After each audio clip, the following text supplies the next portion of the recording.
tema de hoy se llama Back to School. Creo que muchos de nosotros en el diario vivir tenemos diversas pruebas, y como en el colegio cuando pasabas pruebas, siempre al final de la prueba te daban una nota, y esa nota podría decirte no pasaste o sí pasaste. Creo que algunos, los que, bueno, yo nunca fui un estudiante de dieces, pero tampoco nunca se preocuparon por mí en la casa porque fuera a aplazar, porque nunca fui un mal alumno, pero un mal estudiante, mal alumno sí, mal estudiante no. Entonces nunca se preocuparon de que yo fuera a repetir un grado. Pero en el diario vivir con Dios esto sí te sucede. Dios nos pone pruebas y a veces el resultado no es el que esperamos, y ese es el tema de hoy. ¿Y qué les parece si oramos para comenzar? Amado Padre del cielo, te damos gracias por este día. Te ponemos en tus manos todo lo que acá hablemos, y sobre todas las cosas que no nos vayamos de la misma manera en la que venimos. Sé tú, Señor, hablándonos al corazón y poniéndonos un sentir para que hagamos las cosas diferentes. En el nombre del Padre, del Hijo y del Espíritu Santo. Amén. A veces los cristianos utilizamos palabras que quizás no son muy normales, o que en tu día a día no utilizarías. Es decir, no le vas a decir a un compañero de trabajo que no es afín con tu religión: estoy atravesando una prueba, porque te va a tildar de loco. No le vas a decir a otra persona: es que me ha venido un desierto, amigo, porque si no entiende de lo que estás hablando, no te va a entender, no va a tener sintonía con lo que estás viviendo o con lo que le estás platicando. Pero sí suceden esas cosas. Ahora, habría que separar cosas para no confundir lo que es una prueba. Primero que nada, es muy diferente una tentación que una prueba. Dios, dice Santiago, que Él no puede tentar a nadie, porque tentar es aquello que te incita hacia el pecado. Es decir, una prueba no te lleva hacia el pecado. Cuando algo te lleva hacia el pecado, no viene de parte de Dios. Dios no tenta a nadie. Entonces, primero que nada sería separar la tentación de la prueba. Segundo, una prueba no es un juicio. Dios puede determinar un castigo por algo que alguien haya hecho y mandarle juicio. Pero la prueba no es un juicio. No es que si alguien está pasando por una dificultad, signifique que está pasando esto porque era una persona mala. La prueba le viene a todos los hijos de Dios, sean buenos, sean malos, alejados, estén cercanos. En un momento de la vida todos seremos probados. En un momento de la vida Dios te va a hacer un examen, y en esos exámenes a veces pasas raspadito, en instituciones que la nota mínima es 7, a veces la pasas con 7, y a veces simplemente no la pasas. Y cuando no la pasas, poniéndonos ya más adultos, cuando no pasas una materia en la universidad, yo sé que a ustedes nunca les ha pasado eso porque nunca han dejado una materia, pero cuando no pasas una materia en la universidad, a mí sí me pasó, tenés que volverla a llevar. Es decir, no pasaste la prueba y tenés que repetir la prueba hasta que la pases. Solo cuando entonces tu promedio de el resultado que espera la nota mínima, podés pasar a la siguiente materia o a la siguiente prueba. Justamente así funciona con Dios. Y algunas personas repiten y repiten y repiten la misma prueba y no la pasan porque no dan la nota. No hacen lo que Dios espera, o no dan el resultado que deberían de dar, y Dios los vuelve a probar y los vuelve a probar. Y hablo específicamente de algunas cosas que pareciera que en algunos es un círculo vicioso. Hay quienes, he notado yo, que no depende de la persona, sino que parece que todas las relaciones se le vuelven tóxicas. Toda relación de noviazgo se termina poniendo tóxica. Puede ser con uno, con dos o diferente, pero es un círculo que se repite. Es un círculo que se repite, y al principio se aman, son el amor de su vida, no puedo vivir sin ti, donde habías estado todo este tiempo, y de repente pues, se va decayendo hasta el punto en que te odio, me odias y etcétera. Y esas cosas suceden en muchas áreas de la vida. Algunos empiezan muy motivados en un trabajo y de repente a las 3 semanas ya odian el trabajo. Oraron por meses para trabajar en un lugar, y cuando les dan el trabajo a las 3 semanas ya es como: yo no soporto, no quiero estar ahí. Algunas personas les vienen pidiendo un vehículo a Dios, y si tuviera esto, yo fuera a todos los cultos, yo les diera raya a las hermanas y a los hermanos, yo fuera de bendición. Dios se los da y ni siquiera no le dan raya a nadie, sino que ni siquiera aparecen en un culto. Entonces eso hace que se repita y se repita el ciclo. No pasaste la prueba. En el 2012 yo trabajaba en un lugar que era una aseguradora, Y yo sentía que yo, como hacía lo Titanic, soy el rey del mundo, ¿verdad? Y porque tenía cierto poder, ridículamente había perdido el piso yo, esa es la verdad de las cosas. Entonces, yo era jefe de ahí, de aproximadamente unas 22, 25 personas por ahí. Entonces, eso hacía como, buenos días, jefe. Y cuando iba por la oficina, como, buenos días, buenos días. Y contestaba, porque pues sí, había que contestar, pero yo sentía que estaba ya en el Olimpo. Y cuando es así, cuando tenés poder de un plumazo, te pueden despedir. O sea, yo le caía mal a mi jefa, ese es el resumen. Entonces fue como, Juan Carlos, gracias, adiós. Entonces yo ahí me rasgaba las vestiduras y señor, ¿cómo puede ser? Y no sé qué pasó. Y pasé una larga temporada que no encontré trabajo. Luego volví a tener trabajo y me gusta ese trabajo, es diferente, o ya no soy jefe, o ya no soy el de responsabilidad, otro es el de la responsabilidad. Y después de unos años fue otra vez lo mismo. El jefe me dijo, ¿sabes qué? Nos vemos.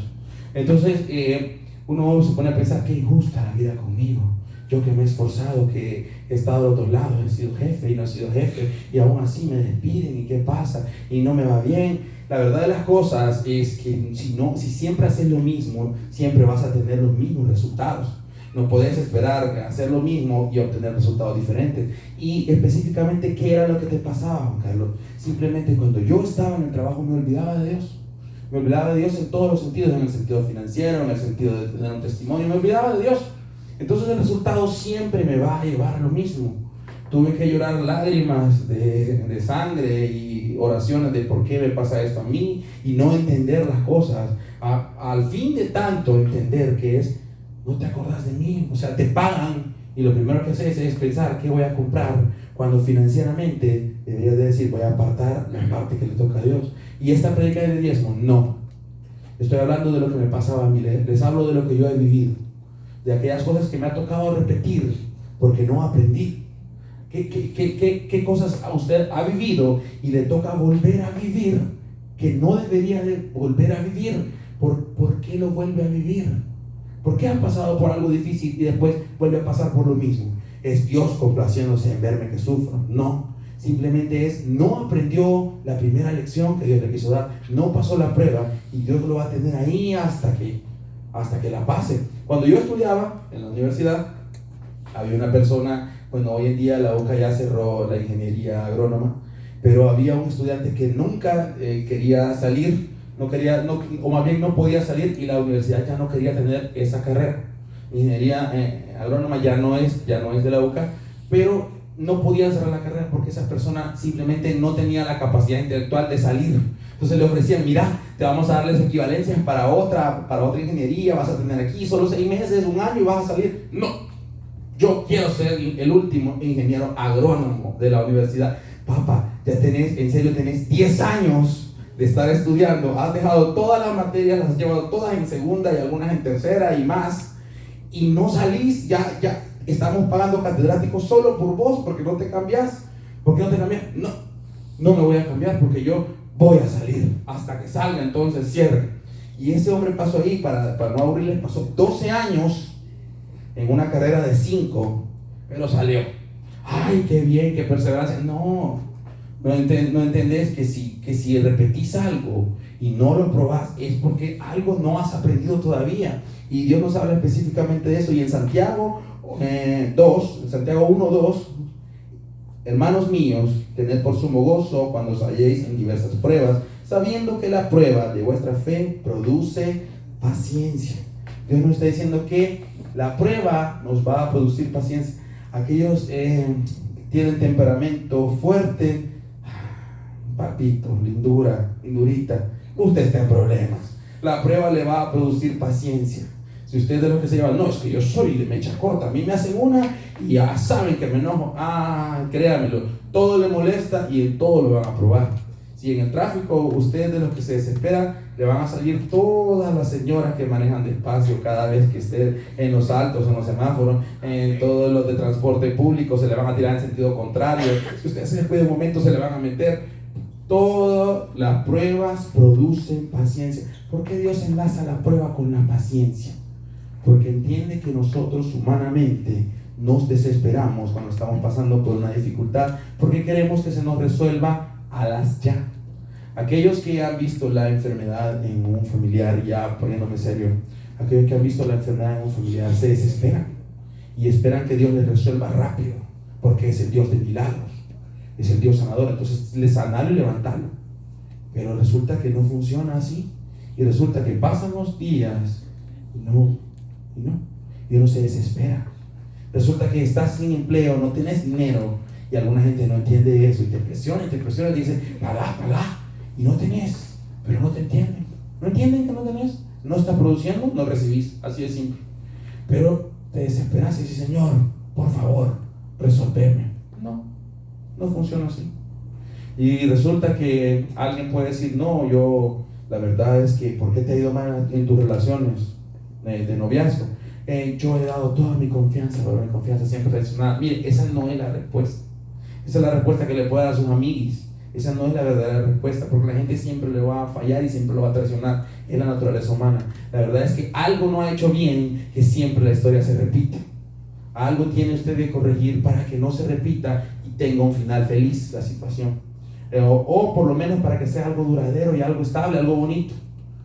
Aplica a cualquier área de la vida. No, yo quiero que las cosas sean más fáciles. ¿Y de qué estás hablando, Cano? En la Biblia no sucede nada como eso. Si vamos a Éxodo 14:21, Dios, y quiero que lo veamos desde la perspectiva al que le hacen el milagro, no quien lo propició. En Éxodo 14:21, y extendió Moisés su mano sobre el mar, e hizo Jehová que el mar se retirase por recio viento oriental toda aquella noche, y volvió el mar en seco, y las aguas quedaron divididas. Y los hijos de Israel entraron por en medio del mar en seco, teniendo las aguas como muro a su derecha y a su izquierda. ¿Qué está diciendo aquí? Estaban en problemas. Estaban siendo perseguidos por sus enemigos, los egipcios, y habían llegado a la orilla del mar, y era un destino: o morir ahogados o morir a espada de egipcios. Era la potencia número 1 del mundo antiguo, o sea, no tenían nada que hacer contra ese ejército. Pero entonces ellos llegan al punto y Dios les dice: tranquilos, voy a abrir el mar y van a pasar en seco. Ah, qué buen milagro. Sí, pero las circunstancias los llevaron a ese momento. Era un momento de desesperación. Era un momento en el que ellos tenían que ver la mano de Dios y no sabían qué hacer, y se habían empezado a quejar y le decían a Moisés: no, hombre, mejor hubiéramos muerto en el desierto, que acaso no habían cementerios en Egipto. Si ustedes leen textos antes, de eso están hablándole a Moisés, y están diciendo mejor que no habían cementerios en Egipto para morir allá, por lo menos vamos a morir en una tumba, pero aquí vamos a morir en el mar. Y estaban quejándose, entonces Dios le dice: tranquilos, voy a abrir el mar y van a pasar en seco. Miren, a mí nunca me ha pasado nada, pero ni 10% de algo como esto. Pero si yo, desde mi perspectiva, creo yo que ver ese poder de la mano de Dios, algo te tiene que cambiar. Algo tiene que, al menos el chip debería de cambiarse en alguien. Al menos la prueba debería de ser superada al ver cómo Dios te rescata en el momento en que necesitas que te rescate. Pero no fue así. Y si vamos a Josué 3, en Josué 3 la historia se vuelve a repetir. Josué 3:12.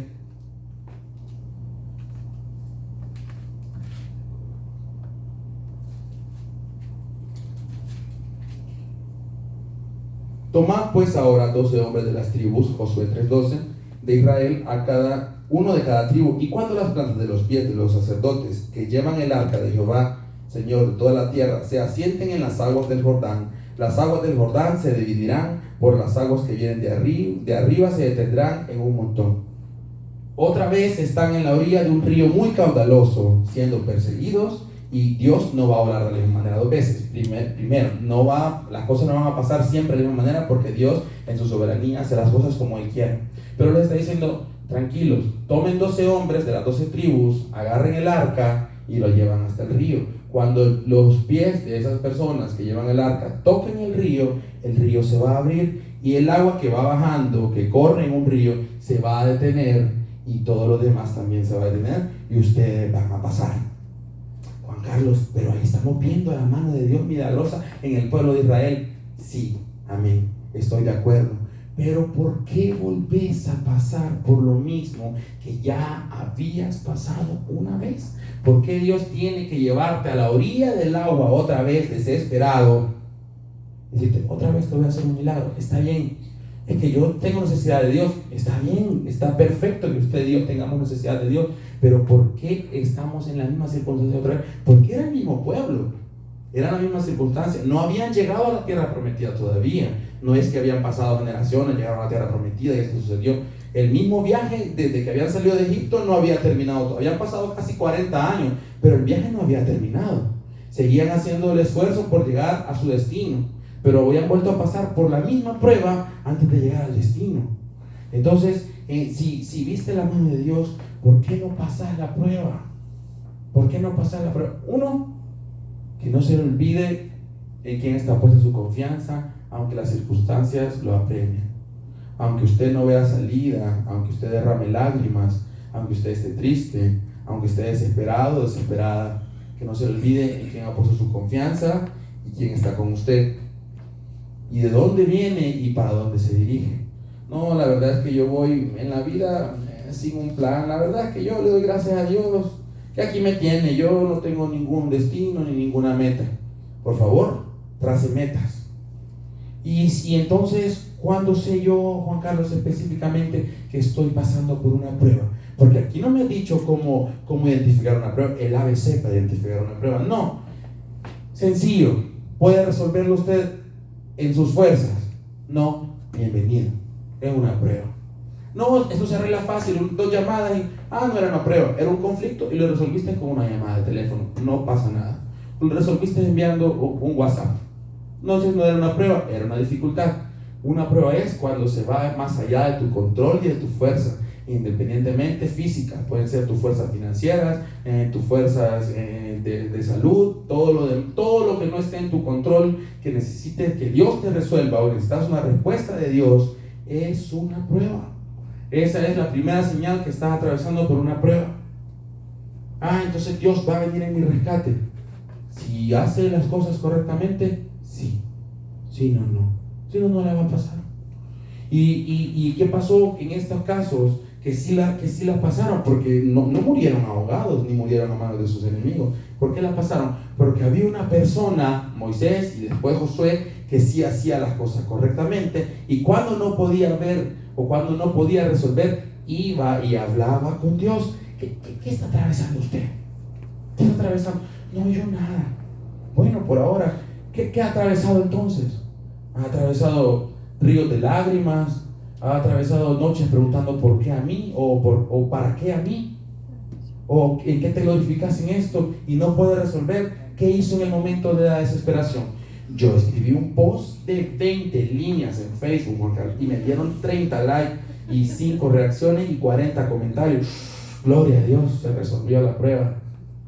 O no, yo lo puse en mi estado en WhatsApp y me escribieron todos mis amigos: está bien, amiguis, está bien, necesitas algo, estoy a la orden. No hay mentira. De eso que le dicen estoy a la orden, la mitad no le crean, porque cuando les pida ayuda ni le van a contestar y van a decir perdón, no tenía carga. Mentira, la mitad no le va a contestar. Pero ¿qué hizo usted en el momento de su crisis? Lloré. Está bien, lloró delante de quién, de Dios o de alguien que no le va a resolver. Yo en ese sentido, muchos cuando están tristes les gusta estar en compañía de otros, están ahí como les quiero contar mi problema. Yo no puedo. Yo en un momento de tristeza yo necesito estar solo para ponerme en contacto con Dios. No voy a venir aquí a hacerme el espiritual con usted, simplemente quiero estar solo. Y ahí hago un berrinche con la vida, con Dios, con quien sea, conmigo mismo, me reclamo, me insulto y todo lo demás, pero yo necesito estar solo.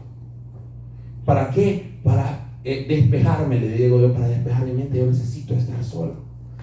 Pero ¿sabe qué es lo que he aprendido a lo largo de todo este tiempo? Que me ha tocado enterrar familia, me ha tocado estar aquí predicando un viernes de luto, que me ha tocado estar aquí con $1 en la bolsa, que me ha tocado estar aquí diciéndole pidan al Señor, el Señor le va a dar, y yo no tenía trabajo. Me ha tocado estar aquí, aguantar. Y me ha tocado aquí armarme de paciencia, y me ha tocado aconsejar cuando a veces yo no he creído en el consejo que estoy dando, no porque sea una mentira lo que estoy diciendo, sino porque no lo veo en mi vida. Pero me ha tocado aguantar. Pero sobre todas las cosas he aprendido a no quejarme, porque me he quejado, pero ahora he aprendido a no quejarme. Y si me quejo, es en una oración pidiéndole a Dios misericordia, diciéndole mira cómo estoy, necesito tu ayuda. ¿Qué está pasando usted? Lo mejor que yo le puedo decir es, no se queje, soporte, aguante. Dice que es porque usted tiene que tener paciencia. Soporte, por favor. Hágalo por amor a usted mismo, por amor a los demás, a las personas que le rodean. No vuelva a pasar la misma materia, no la lleve en segunda. ¿Y en qué número de prueba vas, estimado Abner? ¿En qué número de prueba vas, estimado Kevin? Ya la llevo en quinta esta prueba, ya la llevo en quinta. ¡Qué hombre de perseverancia! No, algo has hecho mal, pasá la materia de una vez, por favor, pasala.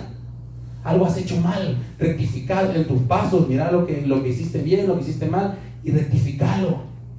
Y si no la paso, Dios así me va a tener. No te va a tener siempre en ese estado, pero va a ser siempre un círculo vicioso. Vas a volver al mismo punto hasta que la pases. Dios tiene la eternidad. ¿Usted cuánto tiempo tiene? Dios tiene la eternidad para estarnos probando hasta que la pasemos. ¿Usted cuánto tiempo va a desperdiciar en una prueba? Y entonces, pero hay cosas que yo no puedo resolver, Juan Carlos. Hay cosas que se escapan de mi control. En Mateo 14, 19, si me acompañan, está hablando Jesús. Entonces mandó a la gente recostarse sobre la hierba, y tomando los 5 panes y los 2 peces, y levantando los ojos al cielo, bendijo, y partió, y dio los panes a los discípulos, y los discípulos a la multitud, y comieron todos, y se saciaron, y recogieron lo que sobró de los pedazos, de 12 cestas llenas. Y los que comieron fueron como 5,000 hombres, sin contar las mujeres, y sin contar los niños. Estamos hablando de, pongámosle, 12,000 personas. La mitad de esas parejas tenían niños. 12,000 personas comieron con unos panes y unos peces. Y él les dijo, denle comida. Y los discípulos le dijeron, yo no puedo, no tengo. Está bien, era la primera vez que Jesús los probaba en aquello que se llama provisión. Ellos necesitaban provisión y Jesús los probó. Y dijo, no tengo, despachémoslo mejor, hagámosla fácil, hagámonos los locos. No puedo, mejor no contesto. Algo así, hoy en día sería mejor no contesto, o sería mejor me hago loco, o que lo resuelva alguien más, porque eso no es mi problema, Bueno, ¿para qué andan siguiendo a Jesús si no tienen comida? Ese hubiera sido Cano, quizás. Si hubiera sido el 13º discípulo, hubiera dicho, Señor, ¿para qué te andan siguiendo si no tienen comida? Aquí cada quien vea cómo resuelve. No, hombre, con que uno anda aquí aguantando hambre y le tengo que dar de comer. No, Señor, yo te amo, pero esa gente no, así que despachalo. Ese hubiera sido yo. Entonces, pero Jesús dice, tranquilos, yo voy a hacer un milagro y les voy a resolver, porque ustedes deberían de poder resolver, deberían de saber a quién acudir, pero no saben. Yo voy a multiplicar.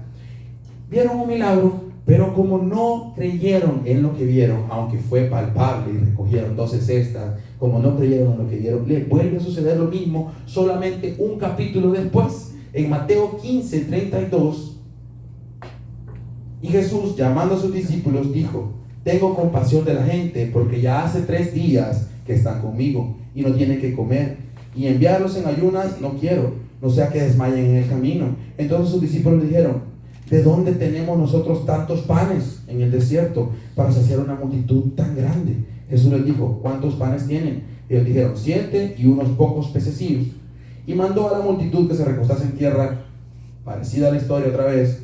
Y tomando los 7 panes y los peces, dio gracias y los partió, y los discípulos a la multitud, y comieron todos y se saciaron, y recogieron lo que sobró de los pedazos, 7 canastas llenas. El mismo milagro, los mismos 12, diferente gente, pero la misma multiplicación. ¿Por qué volvió a repetir Jesús algo que ya había hecho? Porque les pidió a sus discípulos, denles de comer, y en lugar de decirles, Padre, te pedimos que nos provea, fueron como yo otra vez. ¿Y de dónde vamos a sacar tantos panes? ¿Y yo cómo voy a hacer? Un capítulo nada más. Es el mismo libro, ni siquiera le dijimos vamos y años después. Un capítulo después, el mismo problema otra vez. No pasaron la materia. Pero es que era un milagro de Jesús. Sí, pero ellos no creían en lo que habían visto la primera vez. No creían. En todas las pruebas, en todas las dificultades que usted ha atravesado, déjeme decir algo, ahí ha estado Dios con usted, en todas esas lágrimas que usted derramó sin respuesta, esperando una contestación concreta a lo que le saciara el alma. Ahí estaba Dios, ahí. No es que se apartó de usted y lo dejó solo en ningún momento, aunque se sintió así, ahí estaba. Aunque hizo berrinche, aunque se enojó, aunque reclamó, aunque lloró, aunque exigió una respuesta, aunque le pareció una injusticia, aunque usted dijo: yo hice las cosas bien y no me salieron como yo esperaba, yo fui justo y fueron injustos conmigo. Aún en eso, ahí estaba Jesús. Ahí estaba Jesús con sus discípulos diciéndole: denle de comer a la gente. No tenemos la primera, denle de comer a la gente. No tenemos otra vez, tengo que volverlo a hacer por ustedes.